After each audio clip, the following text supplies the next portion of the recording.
Yeah, and with the current change happening, with the Blinkit and Zepto change happening, अब क्या आप घर बैठे हो, घर बैठे बैठे 5 से 7 मिनट में जो आपको चाहिए घर आ जाता है। बिल्कुल। तो अभी आपको क्या लगता है इन मॉल्स में क्या होने वाला है? Malls will always stay. See जो डेस्टिनेशन की तरह बन गया मॉल, डेस्टिनेशन है। आज एक जिसको भी एक आउटलेट चाहिए on the weekend, you want to go and watch a movie and then eat food and everything, they would always be there, no matter, you know, Zepto and all have their own space to work around, but malls will always be there. Okay. But my, you know, जो DP अभी कह रहा था ना, इसमें भी Catch-22 है। Catch-22 ऐसे है कि आप उन्हीं मॉल्स जाते हो जहां पर आपके मतलब के ब्रांड्स हैं। बिल्कुल, राइट। एंड जहां फुटफॉल है ब्रांड वहां आना चाहता है। विशियस सर्कल बन गया। सबसे पहले एक इंपॉर्टेंट पॉइंट क्या हो गया कि अच्छा रिटेलर को अट्रैक्ट करो कि अच्छा फुटफॉल बने। बिल्कुल। तो अच्छा retailer will come with their own set of questions, expectations. As a stand alone investor fulfil करना मुश्किल हो जाता है। Okay. Because if you own the whole thing, for an example, you're talking to a certain anchor, which is of a sizable footfall and revenue. आप उनसे कहते हो कि ठीक है मैं आपसे रेवेन्यू शेयर भी कर लूंगा, बट फॉर एन एग्जांपल अगर आपने 500 फुट आपका है उसके अंदर गौरव, आप कहेंगे यार मैं क्यों रेवेन्यू शेयर करूंगा, why would I do it? I would need a fixed rental, but the brand will be hell bent. If it is owned by a single company, they would say attract him and we would load this particular rental on few other shops where we can. Agree. Right? And that is how it functions. But office में भी तो ऐसे ही होता था। Office में भी तो पीछे वर्चुअल स्पेसेस भी बिकते थे, 500 स्क्वायर फीट के यूनिट्स बिकते थे। क्या होता है, एक स्मॉल इन्वेस्टर जब आता है, स्पेशली गुड़गांव जैसी सिटी में, तो if they have a budget of less than 1 crore, तब उनको रेजिडेंशियल में तो कुछ मिलता ही नहीं है। Then they are force to come to commercial. जब कमर्शियल में भी आते हैं तब भी ऐसा लगता है कि आपको लॉकेबल स्पेस नहीं मिलेगा। देन लोग उनको सजेस्ट करते हैं कि आप वर्चुअल स्पेसेस ले लो या फूड कोर्ट ले लो, वर्चुअल ले लो। See as a company we have never sold और bought virtual real estate. Okay. 1,000 square feet we have bought multiple times, we have sold multiple times, and it's okay. Lockable? Lockable. Okay. Lockable physical possession with registration. Acha. Absolutely critical for us. That we will go and invest only in a place wherein these 3 criteria are met. If it is a virtual space, we will not invest in it. कौन से 3 criteria हैं? It should be, possession should be with us. Okay. It should be lockable. Yeah. And registration should have, or the documentation should have simultaneous. Yeah. Correct. Okay. Not in future. If we are paying in current time, all these things should happen in current time.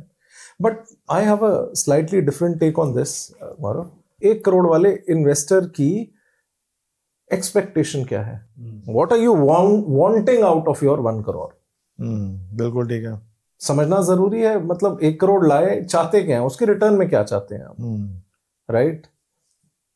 If expectation is rental yield and you want to have your footprint on the commercial real estate, then आपको अगर वो वाला criteria जैसे DP आपको कह रहे हैं कि आपको पोजेशनेबल एरिया नहीं मिल रहा और वर्चुअल है और सब कुछ, then it is better to go the REIT route.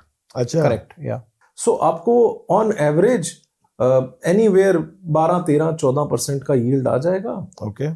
And you're part of a bigger REIT which has multiple buildings and the risk is also in a way diversified. But REIT अभी उतने popular है नहीं India के अंदर. हो जाएंगे, अभी नहीं है. Eventually they will.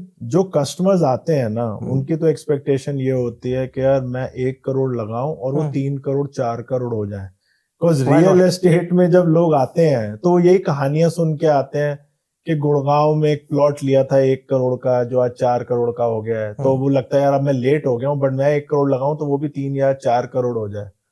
तो एक्सपेक्टेशन तो वही रहती है. कोई भी एक पर्टिकुलर एरिया की ग्रोथ स्टोरी रहती है रियल एस्टेट की, वो ओवरनाइट नहीं हो रही है. बिल्कुल. वो पहली बात साइक्लिकल है. आप हम लोग सारे लोग देख रहे हैं लास्ट 4 साल से कि लास्ट 4 साल से कंटिन्यूली हर महीने हर 6 महीने बाद रेट ऊपर जा रहा है. बट यही आप 2012 में चले जाओ और 2012 से लेकर 2020 की स्टोरी देखो. 8 साल रेजिडेंशियल सेक्टर ऐसा था जहां पर जो रेट 2013 में था ना वही 2019 में था। एग्री। रेट का डिफरेंशियल था ही नहीं, और बीच में तो गिर भी गए थे। और बीच में गिर भी गए थे।